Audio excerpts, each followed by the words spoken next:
স্বল্প আয়ের মানুষের জন্য আজ থেকে বিতরণ শুরু করলো বিএনপি সরকারের ফ্যামিলি কার্ড। সকাল 10:30টার পর বনানীর টিএনটি খেলার মাঠে ফ্যামিলি কার্ডের উদ্বোধন অনুষ্ঠানে যোগ দেন প্রধানমন্ত্রী তারেক রহমান। নারী প্রধান পরিবারের নামে পরীক্ষামূলকভাবে এই কার্ড চালু করেছে সরকার।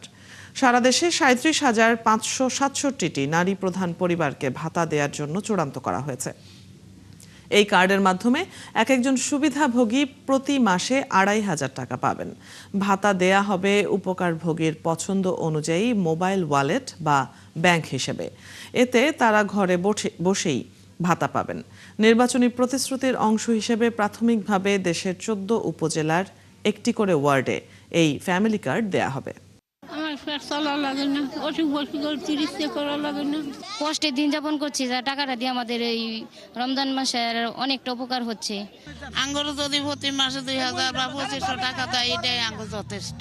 বাড়া থাকি তো একদিক দিয়ে আগাবো, আরেক দিক দিয়ে মনে করুন সংসার চালাই, কাম কাজ করি।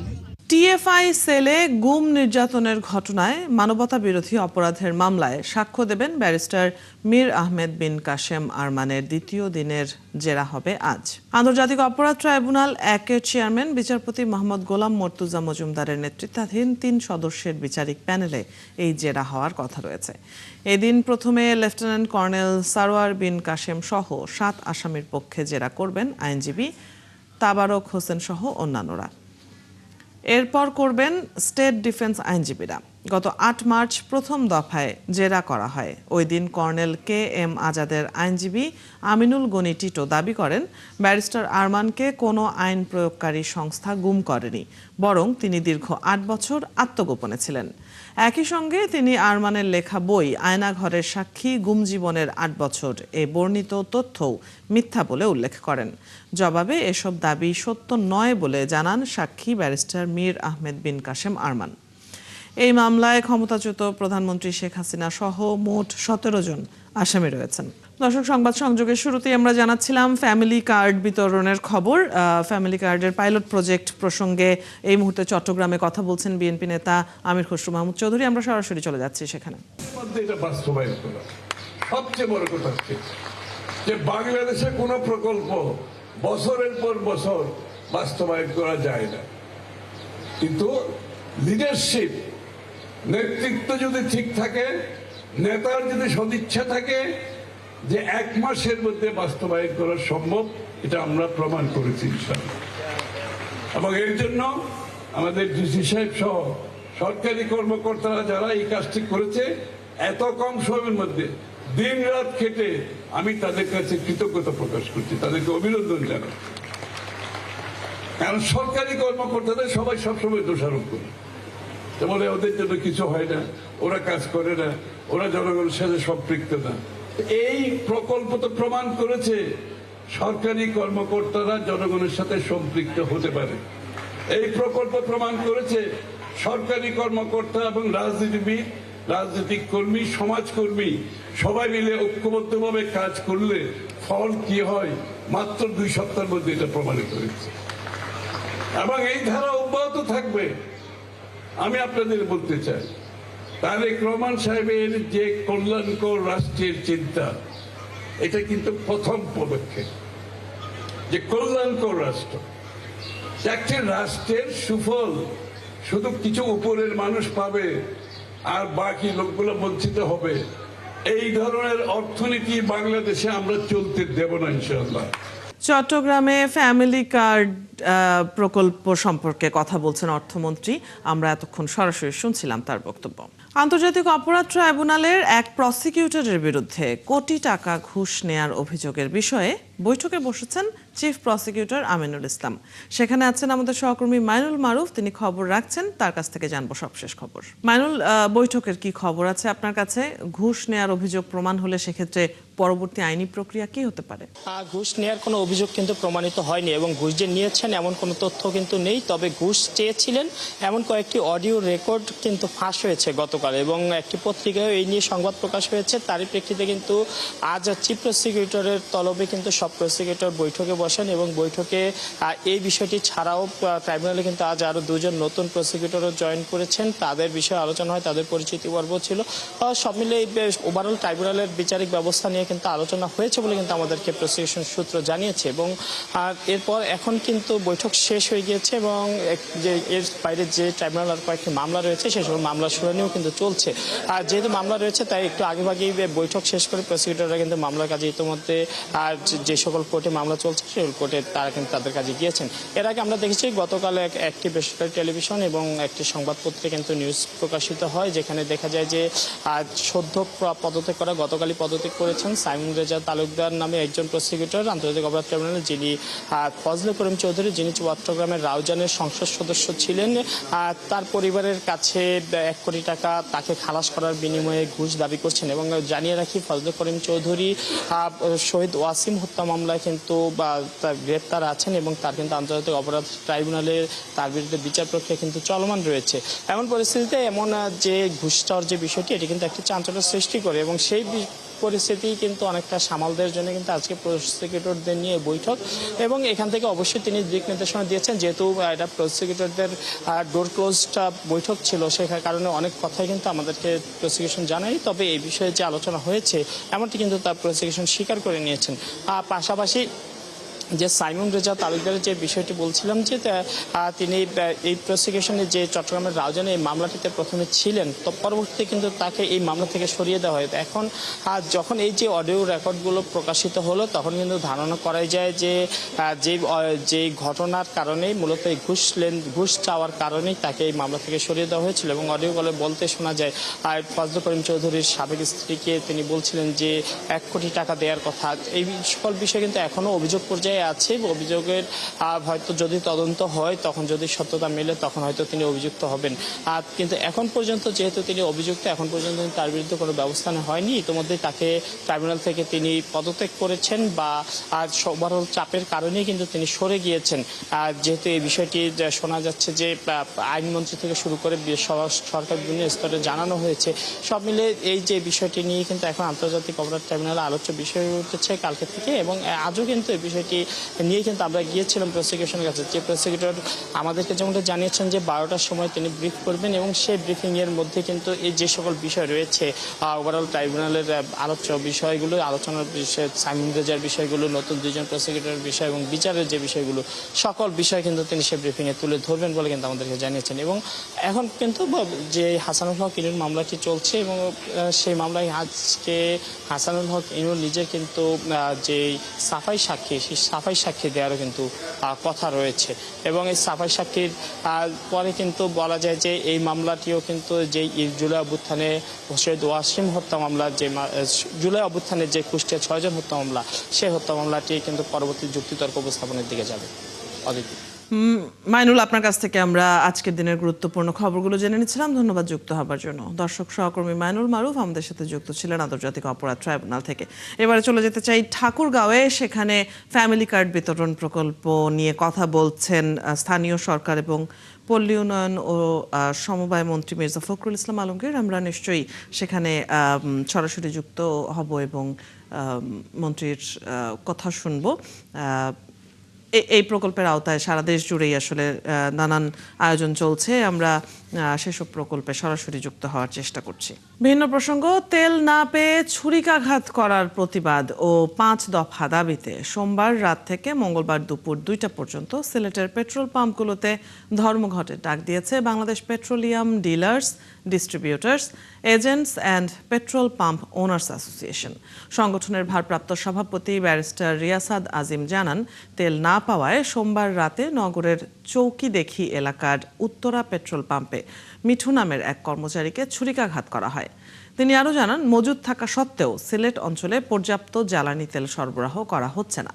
সিলেট অঞ্চলে জ্বালানি সরবরাহ স্বাভাবিক রাখতে জরুরি ভিত্তিতে অতিরিক্ত সরবরাহ নিশ্চিত করা, পেট্রোল পাম্পে কর্মরত শ্রমিক কর্মচারীদের নিরাপত্তা নিশ্চিত করা, হামলাকারীদের দ্রুত গ্রেপ্তার করে আইনের আওতায় আনা সহ 5 দফা দাবিতে এই কর্মসূচির ডাক দেওয়া হয়েছে। এদিকে ধর্মঘটের কারণে বিপাকে পড়েছেন গ্রাহকরা। পাম্পে তেল না পেয়ে অনেককেই ফিরে যেতে দেখা গেছে। 5 দফা দাবিতে দুপুর 2টা পর্যন্ত সিলেটের পেট্রোল পাম্পগুলোতে ধর্মঘট চলছে, যেমনটি জানাচ্ছিলাম। এ নিয়ে সবশেষ খবর জানবো, সেখান থেকে সরাসরি যুক্ত হচ্ছেন সহকর্মী মোহিত দিদার। দিদার, ধর্মঘটের কারণে গ্রাহক ভোগান্তি কেমন দেখছেন? পাম্পে জ্বালানি সংকট নিয়ে কি বলছেন পাম্প মালিকরা?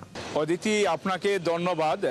মধ্যপ্রাচ্যের যে সমস্যা, এই সমস্যাটা সারা দেশের নিয়ে সিলেটেও পেট্রোল পাম্পগুলোতে তেল সংকট দেখা দিয়েছে। আর এই তেল সংকটের কারণে অনেক জায়গায় সিলেটে দেখা যাচ্ছে যে গ্রাহক এবং পাম্প কর্মচারীদের সাথে বাক বিতণ্ডা চলছে। এর জের ধরে গতকাল আমি যে পেট্রোল পাম্পের সামনে আছি, এই পেট্রোল পাম্পে একজন কর্মচারীকে তেল নেওয়া কেন্দ্র করে ছুরিকাঘাত করা হয়। আর এর প্রতিবাদে তারা পেট্রোল পাম্প মালিক সমিতি তারা ধর্মঘটের ডাক দিয়েছেন। কর্মবিরতি আজকে মঙ্গলবার 2টা পর্যন্ত এই কর্মবিরতির ডাক দিয়েছেন Bangladesh petroleum dealers distribute association সহ বিভিন্ন সংগঠন।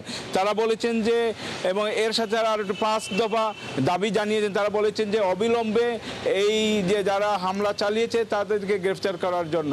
দিদার, আপনার মাধ্যমে আমরা জানছিলাম পেট্রোল পাম্পের ধর্মঘট প্রসঙ্গে। নিশ্চয়ই আমরা পরবর্তী সংবাদগুলোতে আবারও যুক্ত হব। দর্শক, চলে যাচ্ছি ঠাকুরগাঁওতে। সেখানে স্থানীয় সরকার ও পল্লী উন্নয়ন ও সমবায় মন্ত্রী মির্জা ফখরুল ইসলাম আলমগীর কথা বলছেন ফ্যামিলি কার্ড প্রকল্প প্রসঙ্গে। আমাদের একটা বড় সমস্যা এলাকায় আমাদের মাদক সমস্যা। আমাদের যুবক ছেলেরা তারা বিদায় হচ্ছে, ভারতে ভুল পথে চলে যাচ্ছে। এটা শুধু এসপি সাহেব করলে হবে না, আপনাদেরকে সামাজিক আন্দোলন করে তুলতে হবে। আপনাদের মা বাবাকে সামনে এগিয়ে আসতে হবে, ভাইদেরকে এগিয়ে আসতে হবে। সবাই মিলে একটা আন্দোলন করে তুলতে হবে যে আমরা সবাই মিলে মাদককে না বলি, নো বলি।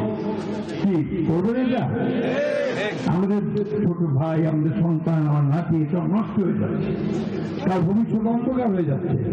সুতরাং এটাকে প্রতিরোধ করবার জন্য আমাদের সকলকে এগিয়ে আসতে হবে। আমি কথা বাড়াবো না, রোদ বাড়তেছে, আস্তে আস্তে আরো বাড়তেছে। সব শেষ কথা আমার যেটা আপনাদের কাছে, হতাশ হবেন না। হঠাৎ করে ওয়ে কেন পালে ওই কেন পানুনি, এটা ধৈর্য ধরেন, আপনিও পাবেন। একটু ধৈর্য ধরেন। স্কিমটাই এমন, এই পরিকল্পনাটাই এমন। ওই ডিসি যাওয়া পাবে একটা মহিলা, তো আমার স্ত্রীও পাবে একটা। হ্যাঁ, সত্যি হচ্ছে এই স্কিমটাই হচ্ছে যে প্রত্যেকটা মহিলার প্রধান যারা পরিবারের, তারা এই কাজটা পাবেন। উনি কি কাজে ব্যবহার করবেন না করবেন সেটা পরের ব্যাপার, কিন্তু ওনার তো একটা কাজ। এটা হচ্ছে সোজা হিসাবে আমি যেটা বললাম যে মহিলাদেরকে ক্ষমতায়ন করা, তার হাতে একটা অস্ত্র তুলে দেওয়া যে আমার শক্তি আছে, আমার এই রিপাবলিকার। যাই হোক, আমি বক্তব্য বাড়াবো না।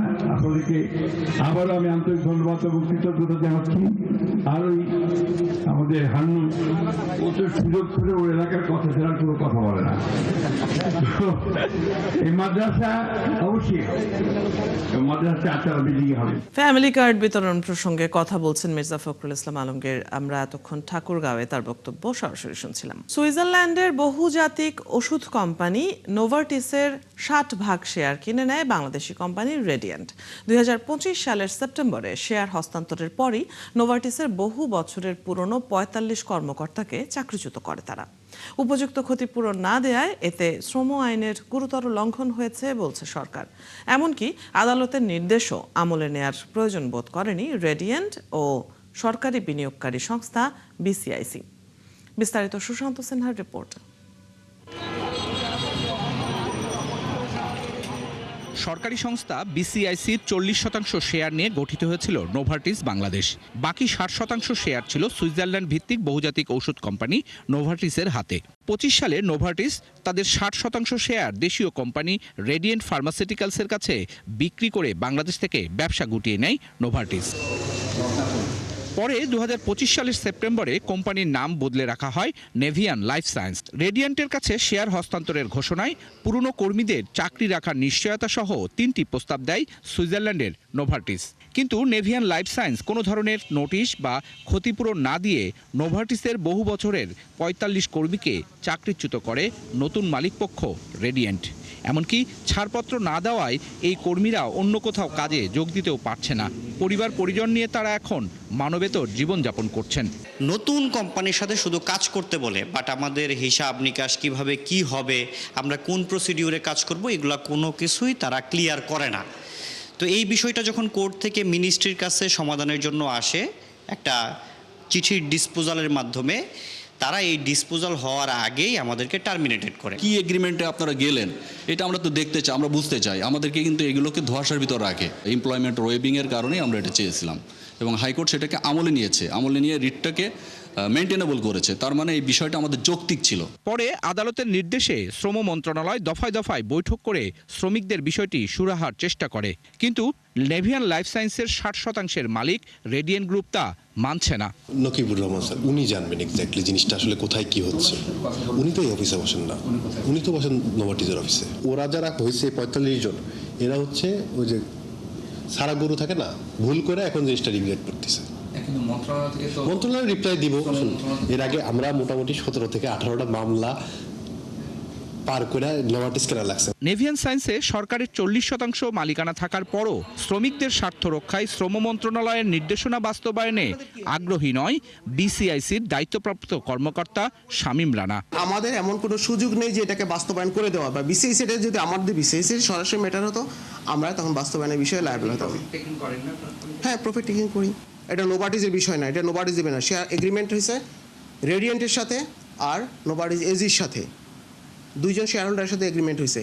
এটা রেডিয়েন্ট যদি না দিয়ে থাকে, এটা রেডিয়েন্টকে জিজ্ঞেস করেন, আমাদেরকে না।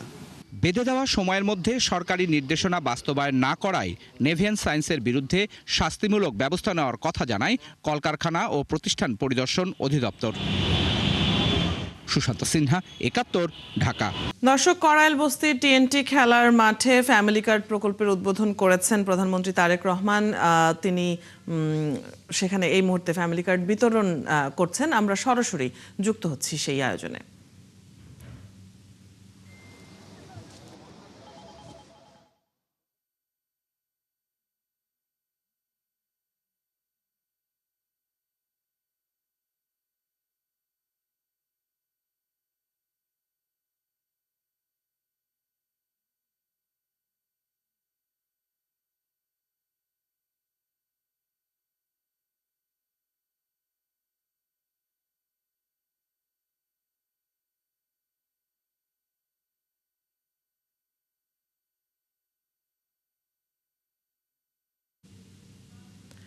স্বল্প আয়ের মানুষের জন্য আজ থেকে বিতরণ শুরু হলো এই ফ্যামিলি কার্ড। সকাল 10:30টার পর বনানী টিএনটি খেলার মাঠে ফ্যামিলি কার্ডের উদ্বোধনী অনুষ্ঠানে যোগ দেন প্রধানমন্ত্রী তারেক রহমান। নারী প্রধান পরিবারের নামে পরীক্ষামূলকভাবে এই কার্ড চালু করেছে সরকার। সারা দেশে 37,567টি নারী প্রধান পরিবারকে ভাতা দেওয়ার জন্য চূড়ান্ত করা হয়েছে। এই কার্ডের মাধ্যমে এক একজন সুবিধাভোগী প্রতি মাসে 2,500 টাকা করে পাবেন। ভাতা দেয়া হবে উপকারভোগীর পছন্দ অনুযায়ী মোবাইল ওয়ালেট বা ব্যাংক হিসেবে। এতে তারা ঘরে বসেই ভাতা পাবেন। নির্বাচনী প্রতিশ্রুতির অংশ হিসেবে প্রাথমিকভাবে দেশের 14 উপজেলার একটি করে ওয়ার্ডে এই ফ্যামিলি কার্ড দেওয়ার কথা রয়েছে। সেই আয়োজনে আমরা এই মুহূর্তে দেখতে পাচ্ছি ফ্যামিলি কার্ড বিতরণ করা হচ্ছে এবং করাইলের টিএনটি মাঠে এই প্রকল্পের আয়োজনটি চলছে। আমরা দেখতে পাচ্ছি একে একে মঞ্চে উঠে আসছেন ফ্যামিলি কার্ডের সুবিধাভোগীরা, যাদের নাম রয়েছে সেই 37,567 জনের মধ্যে, এবং তারা প্রধানমন্ত্রীর হাত থেকে ফ্যামিলি কার্ড বুঝে নিচ্ছেন।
নিকট থেকে ফ্যামিলি কার্ড গ্রহণ করছেন বেগম রাশিদা আক্তার।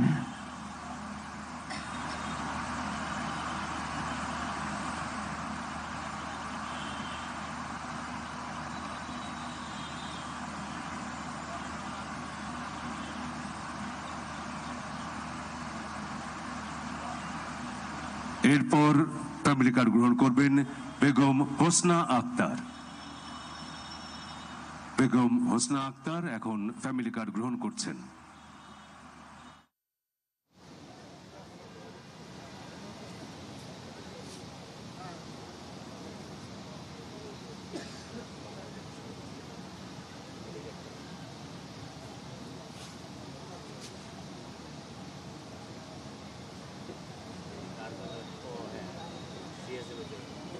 ফ্যামিলি কার্ড গ্রহণ করছেন রিনা বেগম।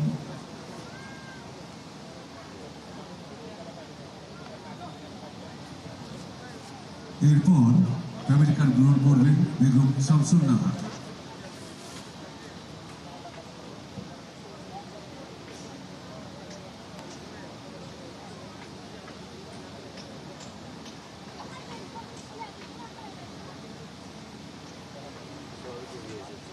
বেগম শামসুন নাহার ফ্যামিলি কার্ড গ্রহণ করবেন।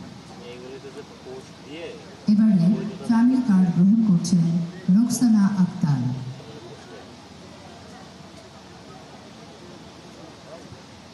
মাননীয় প্রধানমন্ত্রীর নিকট থেকে ফ্যামিলি কার্ড গ্রহণ করছেন বেগম রোকসানা আক্তার।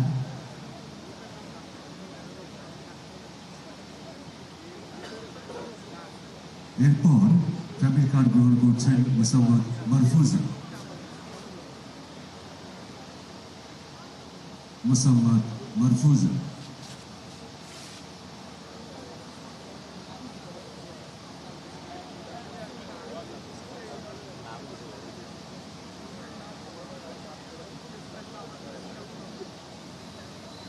বাসা থেকে আদালতে হাজিরা দিতে গিয়ে বস্তাবন্দি মরদেহ উদ্ধার। এখন পর্যন্ত এর কোনো কুল কিনারা করতে পারেনি পুলিশ। এমন ঘটনা ঘটেছে বেসরকারি সংস্থা সুজনের নেতা কামরুজ্জামানের ভাগ্যে। গাজীপুর পুলিশ বলছে হত্যা রহস্য উন্মোচনে কাজ করছেন তারা। আর পরিবারের দাবি কামরুজ্জামানের ব্যক্তিগত কোনো শত্রু ছিল না। তাহলে কারা তাকে হত্যা করল? সুমন তানভীরের অনুসন্ধান, ক্যামেরায় ছিলেন SM বাপ্পি। গত 4 সেপ্টেম্বর সকাল 8:33 উত্তরা 14 নম্বর সেক্টরের 1 নম্বর রোডের সিসি ক্যামেরার ফুটেজ এটি। ব্যাগ হাতে সাদা শার্ট পরিহিত যে ব্যক্তিটি হেঁটে যাচ্ছেন তার নাম কামরুজ্জামান মোল্লা, গাজীপুরে সুশাসনের জন্য নাগরিক সুজনের সহসভাপতি। পরিবারের ভাষ্য অনুযায়ী একটি মামলার হাজিরা দিতে গাজীপুর আদালতে যাওয়ার কথা বলে বাসা থেকে বের হন তিনি। এটি রাত 10:30টার চিত্র। স্থান গাজীপুরের ধিলাশ্রম এলাকা। হঠাৎই রাস্তার পাশে একটি বস্তা চোখে পড়ে গ্রামবাসীর। পুলিশে খবর দেওয়ার পর এই বস্তার মধ্যে থেকেই মেলে কামরুজ্জামানের মরদেহ।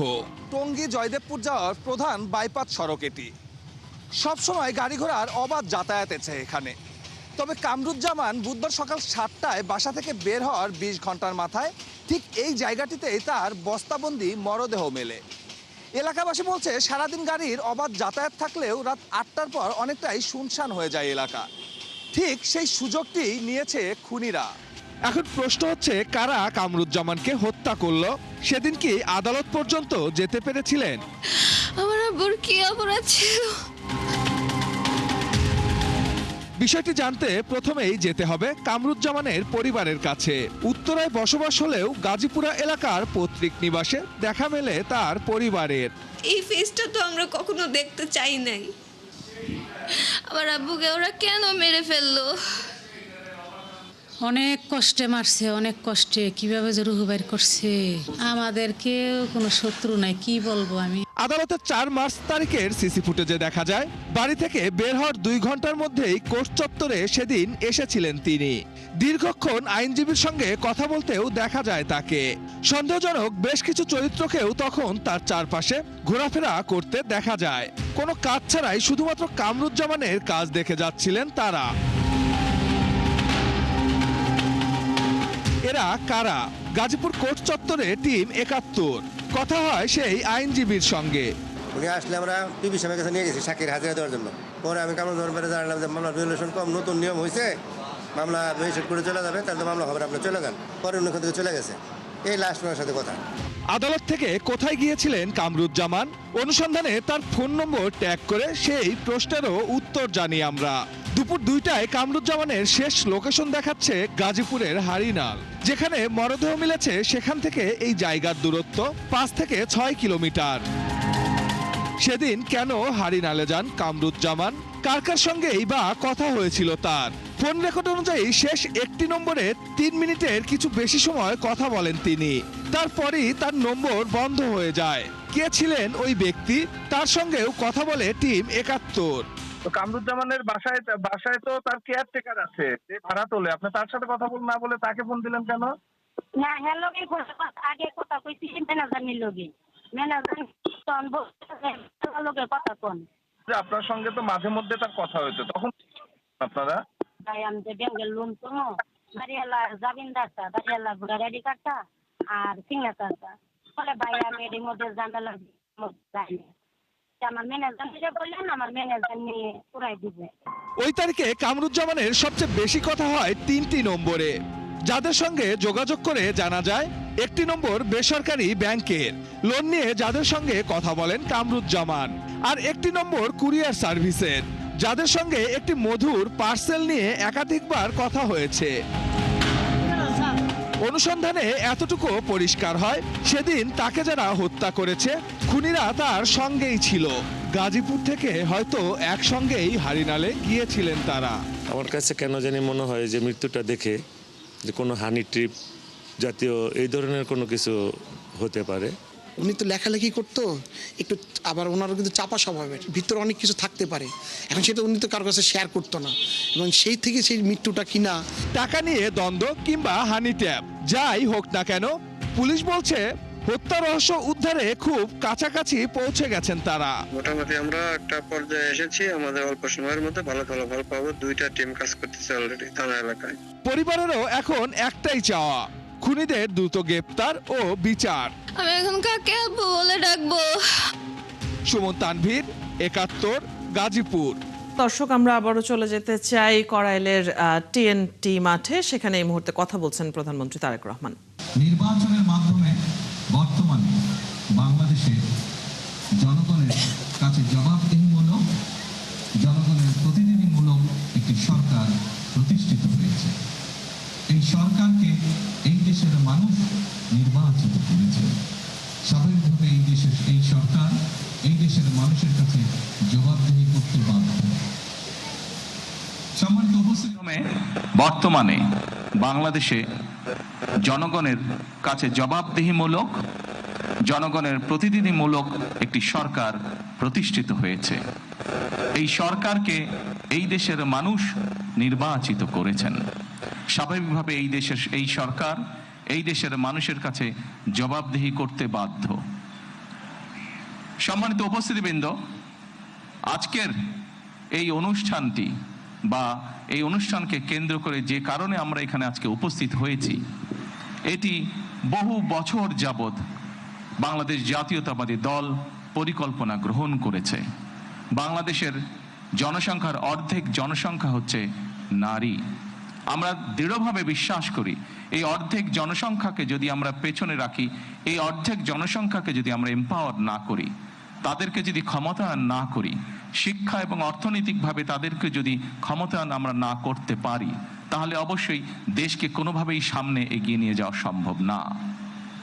আপনাদের নিশ্চয়ই সকলের খেয়াল আছে, এর আগে বিএনপি সরকার যখন দেশ পরিচালনার দায়িত্বে ছিলেন, দেশনেত্রী বেগম খালেদা জিয়া যখন দেশ পরিচালনার দায়িত্বে ছিলেন, সেই সময় সমগ্র বাংলাদেশে তিনি নারীদের শিক্ষা ব্যবস্থা, স্কুল পর্যায় থেকে ইন্টারমিডিয়েট লেভেল পর্যন্ত শিক্ষা ব্যবস্থাকে বিনামূল্যে করার ব্যবস্থা করেছিলেন। সেই শিক্ষিত নারী সমাজকে আজকে আমরা অর্থনৈতিকভাবে এম্পাওয়ার করতে চাই, অর্থনৈতিকভাবে তাদের সচ্ছলতা গড়ে তুলতে চাই, এবং সেই লক্ষ্যকে সামনে রেখেই বর্তমান সরকার গঠনের আগেই পরিকল্পনা গ্রহণ করেছে কিভাবে নারীদেরকে আমরা ক্ষমতায়ন করব, অর্থনৈতিকভাবে সচ্ছল করে গড়ে তুলব। এবং তারই অংশ হিসাবে আজকে এই ফ্যামিলি কার্ড আমরা সমগ্র বাংলাদেশে পর্যায়ক্রমিকভাবে ইন্ট্রোডিউস শুরু করলাম আজকে আমরা। প্রাথমিক পর্যায়ে আপনারা নিশ্চয়ই এর মধ্যে বক্তব্য শুনেছেন। প্রাথমিক পর্যায়ে আমরা যেহেতু সরকারের কিছু নিয়ম নীতি আছে, আমাদেরকে সেই সকল নিয়ম নীতির মধ্যে দিয়ে আমাদেরকে একটি কাজ শুরু করতে হবে এবং সেই নিয়ম নীতির অংশ হিসাবেই প্রথমে এক পাইলট প্রজেক্ট করতে হবে। সমগ্র বাংলাদেশে 14টি জায়গায় বা 14টি উপজেলায় এই কাজ শুরু হয়েছে। এর ভেতরে এই মুহূর্তে প্রায় 37,000 নারী অংশগ্রহণ করছেন। আমাদের এই কড়াইল এলাকা, ভাসান্ট এলাকা এবং সাততলা, এই 3টি এলাকায় প্রায় 15,000 নারীকে এই কার্ডের সুবিধার আওতায় আজকে নিয়ে আসা হয়েছে। ইনশাল্লাহ আমি দৃঢ়ভাবে বিশ্বাস করি আমার সরকার পর্যায়ক্রমিকভাবে বাংলাদেশে যে 4 কোটি পরিবার রয়েছে, সেই 4 কোটি পরিবারের যারা নারী প্রধান, তাদের কাছে আগামী 5 বছরের মধ্যে ইনশাল্লাহ পর্যায়ক্রমিকভাবে সকলের কাছে আমরা এই ফ্যামিলি কার্ড নিয়ে যেতে সক্ষম হব ইনশাল্লাহ। সম্মানিত সকল উপস্থিতিবৃন্দ, আমি আমার বক্তব্যের প্রথমেই বলেছি যে আমরা একটি দায়িত্বশীল সরকারের ভূমিকা পালন করতে চাই। যেই সরকার জনগণের জন্য কাজ করবে, যেই সরকার কাজ করবে দেশের জন্য। আমরা জনগণের কাছে জবাবদিহি থাকতে চাই এবং তারই একটি অংশ হিসাবে আমাদের দল, বাংলাদেশ জাতীয়তাবাদী দল, নির্বাচনের পূর্বে আমরা বাংলাদেশের মানুষের কাছে প্রতিশ্রুতি দিয়েছিলাম, বাংলাদেশের নারী সমাজের কাছে প্রতিশ্রুতি দিয়েছিলাম যে বিএনপি সরকার গঠন করতে সক্ষম হলে আমরা এই ফ্যামিলি কার্ড এর কাজ শুরু করব। আপনারা নিশ্চয়ই খেয়াল করেছেন, আমরা আল্লাহর রহমতে বাংলাদেশের মানুষের সমর্থন নিয়ে বিগত নির্বাচনে সরকার গঠন করার 1 মাসেরও কম সময়ের মধ্যে আমরা আমাদের এই প্রতিশ্রুতি, জনগণের কাছে দেওয়া প্রতিশ্রুতির কাজ আমরা শুরু করেছি। এবং শুধু এই প্রতিশ্রুতি নয়, আমরা আরো কিছু প্রতিশ্রুতি করেছিলাম, তার মধ্যে যেগুলো আমাদের প্রায়োরিটি প্রজেক্ট ছিল, তার মধ্যে আরেকটি আছে কৃষক কার্ড। সেই কৃষক কার্ডের কাজও আমরা শুরু করেছি ইনশাআল্লাহ। ঠিক আজকের এই অনুষ্ঠানে আমরা যেভাবে 37,000 মানুষের কাছে, 37,000 নারীর কাছে আমরা ফ্যামিলি কার্ড তুলে দিতে সক্ষম হয়েছি, ঠিক একইভাবে আগামী মাসের ভেতরে আমরা কৃষক ভাইদের কাছেও, বহু কৃষক ভাইদের কাছে আমরা কৃষক কার্ড তুলে দিতে সক্ষম হব ইনশাআল্লাহ। সম্মানিত উপস্থিতিবৃন্দ, আপনারা নিশ্চয়ই খেয়াল করেছেন, আমরা দেশের মানুষের কাছে আমরা প্রতিশ্রুতি দিয়েছিলাম, বিশেষ করে আমরা বাংলাদেশের কৃষক ভাইদের কাছে আমরা প্রতিশ্রুতি দিয়েছিলাম যে বিএনপি সরকার গঠন করতে সক্ষম হলে যাদের কৃষি ঋণ 10,000 টাকা পর্যন্ত আছে, কৃষি ঋণ সুদ সহ, সেই কৃষি ঋণ বিএনপি সরকার গঠনে সক্ষম হলে সেই কৃষি ঋণ আমরা মওকুফ করব। আল্লাহর রহমতে আমরা গত সপ্তাহে সেই 10,000 টাকা পর্যন্ত কৃষি ঋণ মওকুফ সরকারের পক্ষ থেকে করে দেওয়া হয়েছে সুদ সহ। এইভাবে একে একে আমরা জনগণের কাছে দেওয়া প্রতিশ্রুতিগুলো, যেই প্রতিশ্রুতিগুলো পূরণের মাধ্যমে জনগণের ভাগ্যের পরিবর্তন হবে, যেই প্রতিশ্রুতিগুলি পূরণের মাধ্যমে, একটি সরকারের প্রতিশ্রুতি পূরণের মাধ্যমে দেশের ভাগ্যের পরিবর্তন হবে, জনগণের ভাগ্যের উন্নয়ন ঘটবে, সেই প্রতিশ্রুতিগুলো আমরা ধীরে ধীরে পর্যায়ক্রমিকভাবে যে কোনো মূল্যে পূরণের চেষ্টা করব। আজকে এই ফ্যামিলি কার্ড ব্যক্তিগতভাবে আমার জন্য আজকের দিনটি খুবই ইমোশনাল। কারণ এখানে আজকে যারা আপনারা অতিথি উপস্থিত আছেন, এখানে কিছু মানুষ উপস্থিত আছেন যাদের সাথে বিগত অনেকগুলো বছর ধরে আমি বসে বসে আমরা পরিকল্পনা গ্রহণ করেছি যে কিভাবে যখন সময় আমরা পাবো, সুযোগ পাবো, জনগণের সমর্থন পাবো, সেই ফ্যামিলি কার্ডটিকে আমরা বাস্তবায়ন করব। আল্লাহ তাআলা রব্বুল আলামিনের রহমতে আজকে আমাদের সেই দিনটি উপস্থিত, যেই দিনে আমরা আমাদের এই প্রতিশ্রুতি রক্ষা করতে সক্ষম হয়েছি। সেজন্যই আজকে আমার জন্য যেমন একটি ইমোশনাল দিন, আমি মনে করি আমার সরকার এবং আমার দল, বাংলাদেশ জাতীয়তাবাদী দলের জন্য একটি ঐতিহাসিক এবং একটি ইমোশনাল দিন আজকে। সম্মানিত সকল উপস্থিতিবৃন্দ, সম্মানিত সভাপতি সহ মঞ্চে উপস্থিত অতিথিবৃন্দ, আসুন, এই দেশটি আমাদের প্রথম এবং শেষ ঠিকানা। এই দেশের মানুষের প্রত্যাশা বর্তমান নির্বাচিত সরকারের কাছে অনেক, সেটি আমরা বুঝতে পারি, কিন্তু একই সাথে আমরা যদি বাস্তবতা বিবেচনা করি এবং সমসাময়িক ঘটনা, মধ্যপ্রাচ্যের যে পরিস্থিতি, সকল কিছু যদি বিবেচনা করি, তাহলে আমরা যে প্রতিশ্রুতিগুলি দিয়েছিলাম, আমরা অবশ্যই আমাদের প্রতিশ্রুতি থেকে বিন্দুমাত্র আমরা অবস্থান পরিবর্তন করব না। হয়তো সমসাময়িক বৈশ্বিক পরিস্থিতির কারণে ক্ষেত্র বিশেষে হয়তো আমাদের কিছু কিছু ক্ষেত্রে সময় বেশি লাগতে পারে প্রতিশ্রুতিগুলো বাস্তবায়নের জন্য। সেজন্যই আজকে আমি সকলকে অনুরোধ করব, এখানে যে সকল এলাকাবাসী উপস্থিত আছেন, আপনাদেরকে, আপনাদের মাধ্যমে সমগ্র দেশবাসী যে সকল উপস্থিত আছেন, আপনাদেরকে, আপনাদের মাধ্যমে সমগ্র দেশবাসীকে এবং মিডিয়ার মাধ্যমে সমগ্র দেশবাসীকে আমি অনুরোধ করব যে আসুন আমরা ধৈর্যের সাথে সমগ্র পরিস্থিতি মোকাবেলা করি, আমরা ধৈর্যের সাথে সুন্দরভাবে আমাদের এই দেশটিকে গড়ে তুলি। সম্মানিত সকল অতিথিবৃন্দ, আমি নির্বাচনের সময় একটি কথা প্রায় বলতাম, প্রত্যেকটি নির্বাচনী জনসভায় আমি একটি কথা শেষে, আমার বক্তব্যের শেষে আমি তুলে ধরতাম। সেই কথাটি ছোট্ট একটি স্লোগানের মতন, আপনাদের সকলের কম বেশি জানা আছে, সমগ্র বাংলাদেশের মানুষের কাছে স্লোগানটি পৌঁছে গেছে। আজকে সেই স্লোগানটি দিয়ে আমি আমার বক্তব্য শেষ করতে চাই। সেই স্লোগানটি ছিল, করব কাজ, গর্ব দেশ, সবার আগে বাংলাদেশ।